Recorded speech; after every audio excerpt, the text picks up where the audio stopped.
kids are like, oh, okay, Mom. So I was just thinking about this. The first meeting we ever had in this neighborhood, I actually couldn't make because I was at home on maternity leave. Now, she's 8 now. Unfortunately, I still haven't lost the baby weight. Just 8 years.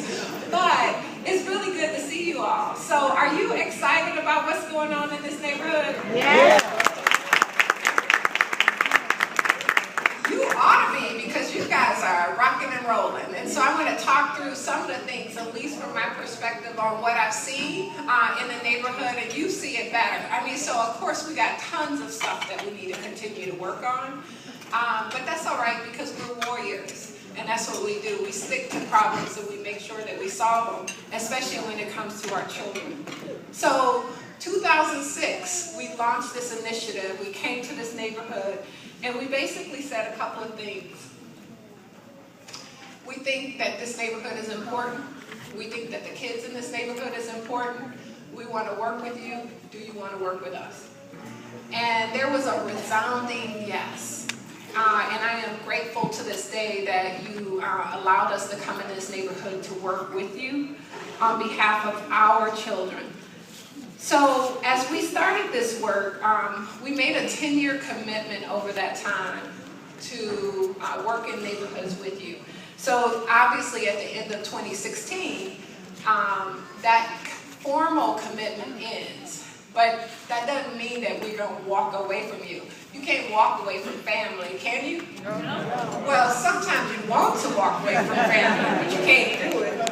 And you are our family. And so I don't want you to ever worry or be anxious about whether or not your relationship stops with the Skillman Foundation. The next thing. So one of the other things, so I want to just use a couple of proverbs to help us think, because sometimes, you know, when you're in the middle of work and you're working really hard, it's really important not just to focus on what you do today and how you feel today, but really we need to pull back from the wisdom of our elders. And so I'm going to use a few proverbs to help do so. So the African proverbs. Don't set sail using someone else's star. We had a vision as a foundation when we came in this neighborhood, but it didn't really matter what our vision was. What mattered was your vision, and you set one, and you've been sailing towards it.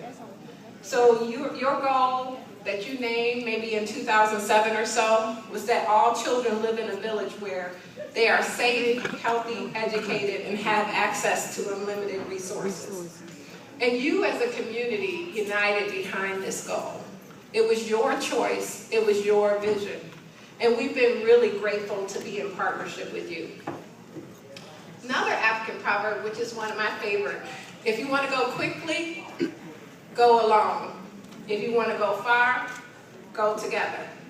And one of the things I would just say about that is that out of all, well, I can't really say that because other neighborhoods are here, so I can make comparisons. But I would say you are a stellar example across all neighborhoods about how you, a community, can work together.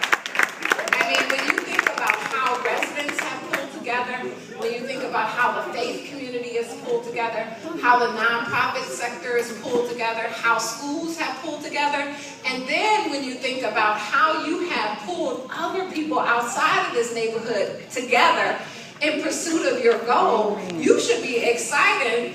You should be kind of standing up, stomping your feet just a little bit to celebrate what you have done so far.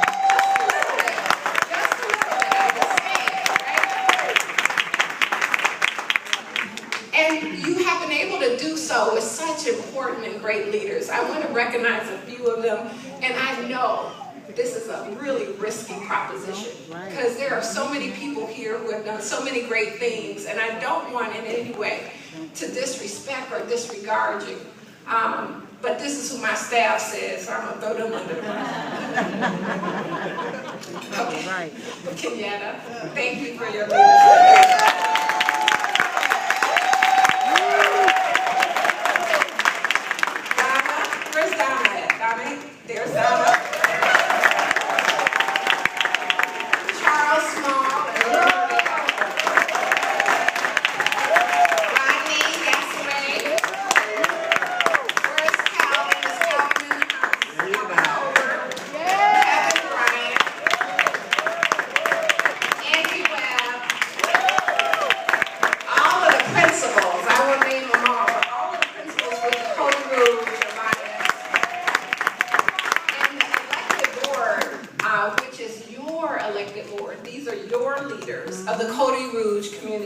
Action Alliance. And I want to personally recognize the chair, Carlos Top.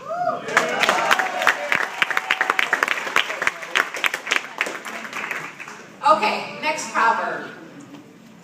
A sugar cane is sweetest at its joint.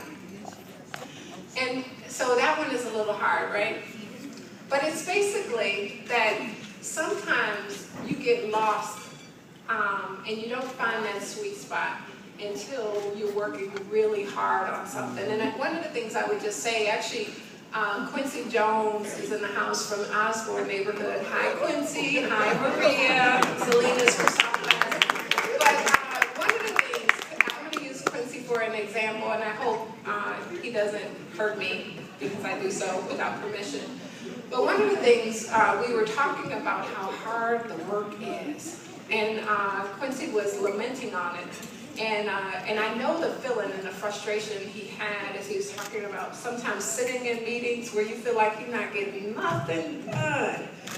And it just feels so exhausting and it's so heavy. And you think at that moment, because you only are thinking about this particular time frame, that nothing is getting done. But what happens is the kind of sweet spot or the joint in this is the data. So you got data that tells you up on these boards. It's your anchor. It should remind you whether or not you're making progress. And so sometimes when you're sitting in those meetings and you're exhausted and you don't think you get nothing done, and all you think are the people are in there talking, you're like, yeah, I know that feeling. But you know what? We actually are getting stuff done. We got property crime rates going down. We got violent crime rate going down. We got graduation rates going down. Right? Nobody was even paying attention to this neighborhood 8 years ago. Right? I remember talking to Mayor Kilpatrick and to Mayor Bing, and they were like, what neighborhood? Where? It's in our city? And today, they all know who you are. And it's because of the work that you do. So when I say that, so let me just tell you, do you know what your graduation rates are in this neighborhood now? No. 81%.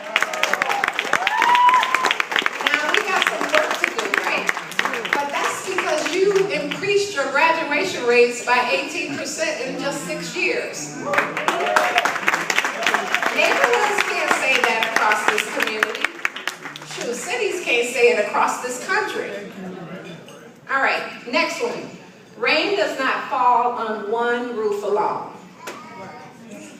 And we all figured that out as the economy almost broke our back in this city. And so there are things that happen in this city that we couldn't control. It didn't matter how organized we were. It didn't matter how enthusiastic we were. Sometimes bad things happen, right? And one of the things that we saw was the foreclosure